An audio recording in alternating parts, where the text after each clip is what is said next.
Visiting Seattle today, the Libertarian candidate for president says he would not shut down I-90 for the Blue Angels. Leaving the bridge open fits perfectly into Gary Johnson's libertarian philosophy of less government.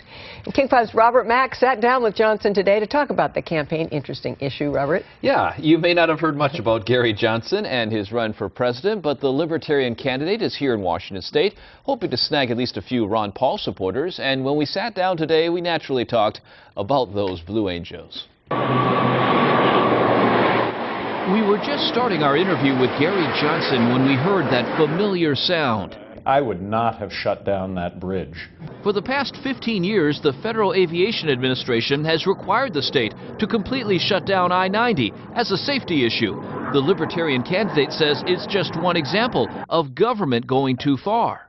You're talking to the guy who stood up to that kind of governmental, we're going to shut down the freeway because people are going to be gawking at the Blue Angels. Until this past year, Johnson was a Republican, former governor of New Mexico. After getting shut out of Republican debates last year, he launched his presidential campaign as a Libertarian. Libertarians are passionate about civil liberties, like Democrats are supposed to be, and Libertarians are passionate about dollars and cents, balancing the federal budget, like Republicans are supposed to be.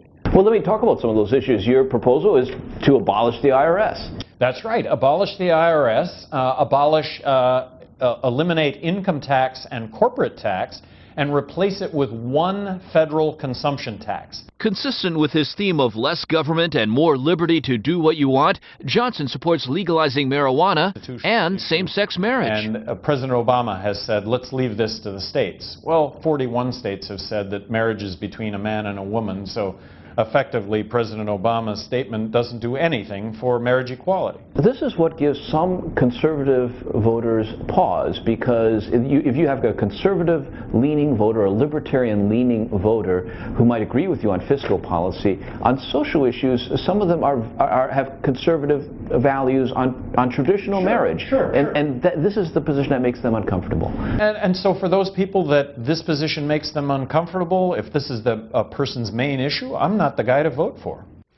Now, some Democrats have been speculating whether Johnson might be the spoiler in this year's presidential race, taking some votes from Republican Mitt Romney. Now, I asked Johnson about that today, and he insists he draws from both Democrats and Republicans.